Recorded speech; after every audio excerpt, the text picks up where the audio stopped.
प्रिय बच्चों, हम साक्षात्कार के बारे में बात कर रहे हैं और इस श्रृंखला में आज हम बात करेंगे साक्षात्कार की प्रक्रिया के जो विभिन्न चरण हैं उसके बारे में। यानी जब भी हम सामाजिक अनुसंधान में कोई साक्षात्कार करते हैं तो उसकी तैयारी से लेकर के और उसके पूर्णता तक, यानी साक्षात्कार से प्राप्त सूचनाओं को प्राप्त करके उनका डॉक्यूमेंटेशन करने तक, यानी कि उनको नोट करने तक, लिखने तक, साक्षात्कार को कई सारे चरणों से होकर के गुजरना पड़ता है। और इसको अगर हम मोटे तौर पर विभाजित करें, अलग अलग और चरणों के रूप में देखें, तो आप देखेंगे कि ये कोई भी साक्षात्कार मुख्यतया इन 5 चरणों से होकर के गुजरती है। पहला जो चरण है साक्षात्कार का, वह है इसकी तैयारी करना, यानी कि साक्षात्कार करने से पहले कुछ हमें आवश्यक तैयारियां कर लेनी होती हैं। दूसरा, साक्षात्कार का एक्चुअली करना, यानी कि उनका संचालन। तीसरा, साक्षात्कार का नियंत्रण, निर्देशन एवं उनको प्रभावी बनाना, ताकि वो सही और वस्तुनिष्ठ जानकारी प्राप्त कर सकें। फिर साक्षात्कार की समाप्ति और फिर प्राप्त सूचनाओं का आलेखन या कि डॉक्यूमेंटेशन। तो जो साक्षात्कार की तैयारी, जो कि पहला चरण है, इसमें कुछ चीज़ें हमें करनी होती हैं जो अपरिहार्य हैं किसी भी अच्छे साक्षात्कार के लिए। उसमें सबसे पहला है कि साक्षात्कार की तैयारी के लिए कि आप सबसे पहले जिस भी समस्या के ऊपर या जिस भी पक्ष के ऊपर आप बात करना चाहते हैं उसकी आपको पूर्ण जानकारी होनी चाहिए, है ना। उसके बारे में जो भी कुछ सूचनाएं हैं उपलब्ध हैं, लिखा गया प्रिंट मीडिया में, या जो अनुभवी लोग हैं या जो एक्सपर्ट लोग हैं, विशेषज्ञ हैं, उनसे बात करके जो नुआंसेज हैं, जो बारीकियां हैं, उनके बारे में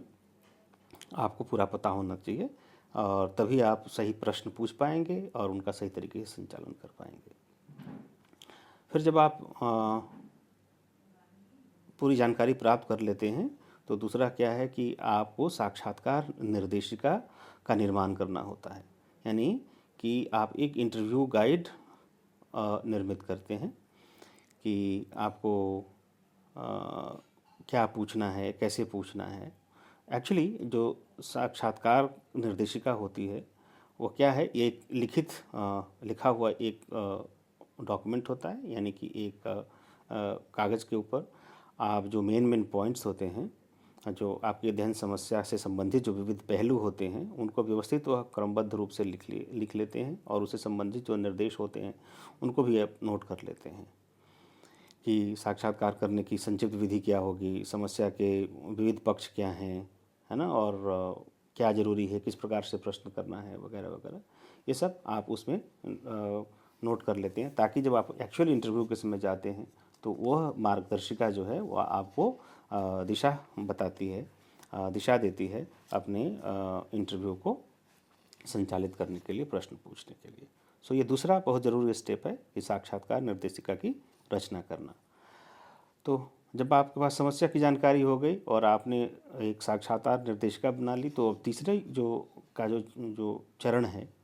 साक्षात्कार की तैयारी के रूप में, कि आप उन सूचनादाताओं का चयन करें, उन्हें पता करें कि कौन लोग हैं जो आपको सूचनाएं देंगे, किनसे आपको पूछना है, किनका आपको इंटरव्यू लेना है।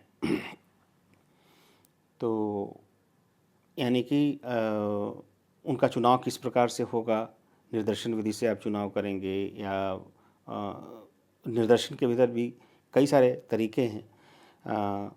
जो सैम्पलिंग मेथड, जिसमें आप कहते हैं कि दैव निर्दर्शन या अदैव निर्दर्शन, किसके आधार पे आप अपने सूचनादाताओं का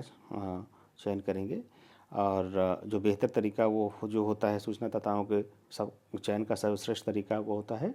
दैव निर्दर्शन के आधार पे, यानी कि किसी भी प्रकार का पक्षपात जो है सूचनादाताओं के चुनाव में नहीं होना चाहिए। और जो भी हो, जैसी भी स्थिति हो, सूचनादाताओं का चयन इस प्रकार से होना चाहिए कि आपको निष्पक्ष और सही और रिप्रेजेंटेटिव, यानी कि समूह से जुड़े सभी लोगों से संबंधित जानकारी आपको एकत्रित हो जाए उस इंटरव्यू के माध्यम से। तो सूचनादाताओं का चयन करते हैं, फिर आप सूचनादाताओं के संबंध में जानकारी एकत्रित करते हैं कि वे क्या करते हैं, कहाँ रहते हैं, कब उनसे मिलना हो सकता है, उनकी सांस्कृतिक पृष्ठभूमि क्या है, किस तरीके से उनसे बात की जा सकती है, उनका शैक्षणिक स्तर वगैरह क्या है, ताकि आप उस प्रकार के आपकी जो भाषा हो उनके लिए सहज हो और वहाँ उनसे मिलने का, बात करने का जो शिष्टाचार का जो तरीका है या सम्मान देने लेने का जो तरीका है वो क्या है, इसके बारे में आप जानकारी एकत्रित करते हैं ताकि आपको किसी प्रकार का व्यवधान उत्पन्न नहीं हो या सहूलियत हो आपको आपके एक्सेप्टेंस में, और आपके जब प्रश्न आप वहाँ पे जाएं और प्रश्न पूछने के लिए जाएं तो लोग आपको स्वीकार करें। फिर जब इतना कर लेते हैं तो जो पांचवा स्टेज है वह है सही समय व स्थान का निर्धारण करना। यानी कि आप किस समय में जा कर के और कौन सा समय उपयुक्त रहेगा उत्तरदाता के लिए, वैसे समय का और उसकी सहूलियत का आप को ध्यान में रख करके आप समय व स्थान का निर्धारण करते हैं ताकि आपका बिना व्यवधान के आपका साक्षात्कार हो जाए। तो ये जो पूर्व तैयारी है साक्षात्कार से पहले की, जिसे हम साक्षात्कार की तैयारी के रूप में उनके 5 पक्षों के बारे में बात की, जब ये हो जाता है तो नेक्स्ट स्टेप होता है साक्षात्कार का संचालन करना, यानी कि उनको एग्जीक्यूट करना इंटरव्यू को। तो और वास्तव में साक्षात्कार की सफलता उसकी संचालन प्रक्रिया पर ही सबसे अधिक निर्भर करेगी कि आपने उसको कितना प्रभावी तरीके से, कितने अच्छे से किया, ताकि आपके अधिक सभी प्रश्नों के उत्तर अधिक से अधिक और वस्तुनिष्ठ तरीके से और सही सही तरीके से, पूर्ण तरीके से मिल गए हैं। तो साक्षात्कार के इस चरण में संबंधित उन सभी स्थितियों को जानना आवश्यक है जिसकी सहायता से साक्षात्कार का संचालन अच्छे तरीके से किया जा सके। तो इसके लिए जो पहला है कि वह एक उत्तरदाता के साथ संपर्क स्थापित करना, निर्धारित समय एवं स्थान पर उनसे मिलना, ये पहला चरण है। और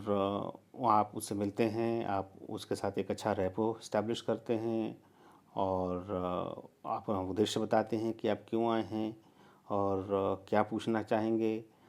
और कुल मिलाकर के एक आपको जो है इस संपर्क के माध्यम से आपको एक ऐसा इम्प्रेशन, एक ऐसा प्रभाव उत्तरदाता के ऊपर डालना है कि वो सहज रूप से और बिना किसी दबाव के आपको आपके प्रश्नों का उत्तर दे सके। दूसरा है प्रयोजन का स्पष्टीकरण करना कि साक्षात्कार लेने वाला व्यक्ति उत्तरदाता से जब मिलता है तो अपना सही सही उसको परिचय दे, अपने साक्षात्कार के उद्देश्य को सरल, स्पष्ट और मर्यादित भाषा में उसको समझाए और अपने साक्षात्कार के प्रयोजन से उसको इस प्रकार का एहसास दिलाए कि यह एक मतलब उत्तरदाता को इससे न तो किसी प्रकार का हानि नहीं होगी और उसका चयन क्यों किया गया है, इन सारी बातों को सही सही तरीके से बता देना चाहिए, जिससे एक सहज जो ट्रस्ट है, जो एक विश्वास है उत्तरदाता का सूचना प्राप्त करने वाले व्यक्ति के प्रति और अध्ययन के प्रति वह उत्पन्न हो सके। अगर ये डेवलप नहीं होता है ट्रस्ट, तो आपको सही से उत्तर नहीं मिलेंगे। फिर जब ये 2 काम आप कर लेते हैं तो तब आपको अपने साक्षात्कार को प्रारंभ करना है, यानी कि आप उससे प्रश्न पूछेंगे। प्रश्न में दोनों तरह के जो प्रश्न होते हैं कि उत्तरदाता के बारे में जो सामान्य जानकारी है, जैसे लिंग, आयु, जाति, धर्म वगैरह वगैरह, परिवार के सदस्यों की संख्या, शैक्षणिक स्थिति वगैरह वगैरह, जो सामान्य जितनी जानकारी हो सकती है वो आप प्राप्त करते हैं। और फिर उसके बाद आप अपने विषय से संबंधित जो प्रश्न होते हैं जिनके बारे में आप अध्ययन कर रहे हैं उनको पूछते हैं। फिर चौथा स्टेज है कि आप उत्तरदाता को उत्तर देने के लिए प्रोत्साहित करें। यानी कि कई बार स्थिति ऐसी होती है कि जो प्रश्न पूछते हैं, कई बार वो प्रश्न ऑकवर्ड होते हैं, कई बार शब्द उसको समझ में नहीं आते हैं, या कई बार उसको लगता है कि जो उत्तर दे रहा है उसको दूसरे लोग जो सुन रहे हैं वो क्या सोचेंगे और उसकी गोपनीयता रहेगी या नहीं रहेगी। तो ये कई तरह की स्थितियाँ उत्पन्न हो सकती हैं। तो जब भी आपको ऐसा एहसास हो कि कुछ चीज़ें व्यवधान उत्पन्न कर रही हैं उत्तरदाता को उत्तर देने के लिए, तो उन स्थितियों को दूर करके उसको अधिक से अधिक सहज रूप से और बिना किसी भय के उत्तर देने के लिए प्रोत्साहित करना, ये चौथा बहुत महत्वपूर्ण कार्य है प्रभावी तरीके से संचालन के लिए। पांचवा ये कि उत्तेजनात्मक प्रश्नों को पूछने से बचना चाहिए। ऐसे प्रश्न नहीं करना है इंटरव्यू के समय में कि जिसको सुन करके साक्षात्कारकर्ता जो है उत्तेजित हो जाए या उसको बुरा लगे, ये क्रोधित हो जाए या साक्षात्कार देने से ही मना कर दे, उठ करके चला जाए। तो हमें इस प्रकार के जो संवेगात्मक प्रश्न हैं जिससे वो कोई हर्ट महसूस करे या लज्जित महसूस करे, ऐसे प्रश्न हमें पूछने से बचना है। उसको अगर पूछना भी है तो उसको इस तरीके से पूछना है कि उसको ना ग्लानि और शर्म और क्रोध न आए। फिर